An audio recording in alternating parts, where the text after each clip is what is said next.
আয় আয় আয় আয় আয় আয় আয়।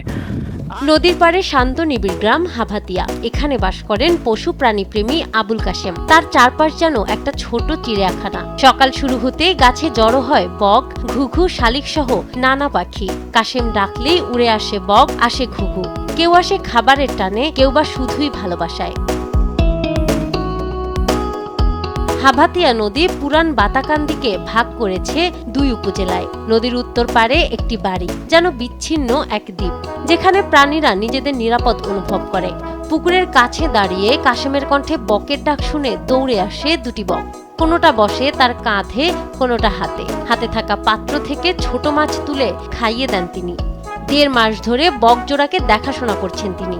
আমরা 6টা ভাই বোন, বাবা মারা যাওয়ার পরে যেভাবে একটু অসহায় পরিবেশে ছিলাম, আমার কাছে মনে হয়েছিল যে এই পাখির ছানাগুলো হয়তো আমাদের মতো এরকম অসহায় ছিল, তো যার কারণে ওই থেকেই মানে পাখির প্রতি প্রেম।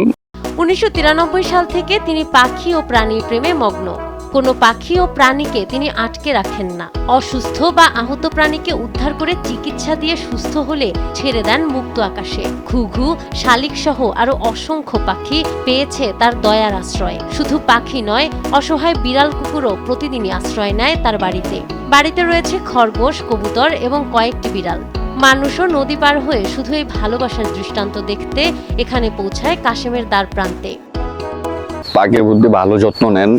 আহত পাখিগুলো আপনার উনি রেস্কিউ করে পাখিগুলো একটা সময়, পর্যাপ্ত সময় হয়ে গেলে পাখিগুলো যখন সুস্থ হয়ে যায়, তো ওই পাখিগুলো উনি মুক্ত করে দেয়। কাশেম ভাই ডাক দিলে পাখি চলে আসে, আর আমরা ডাক দিলে পাখি চলে যায়। এরকম আরো সেই কিছু উৎসাহ পায় বাইরের কাছ থেকে বা সরকারি ভাবে বা কোনো একটা সংস্থা থেকে, তাহলে আমরা আশা করি এদিকে আরো আমার ভাতিজার উৎসাহ হবে। পাখি, প্রকৃতি, বন্যপ্রাণী, বনাঞ্চল সংরক্ষণ করা সকলের দায়িত্ব।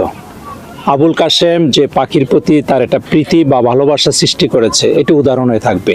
এলাকাবাসী, পরিবেশ বিশেষজ্ঞ এবং বন বিভাগ মনে করেন প্রাণী সংরক্ষণে আবুল কাশেমের উদ্যোগ এক অনুকরণীয় দৃষ্টান্ত।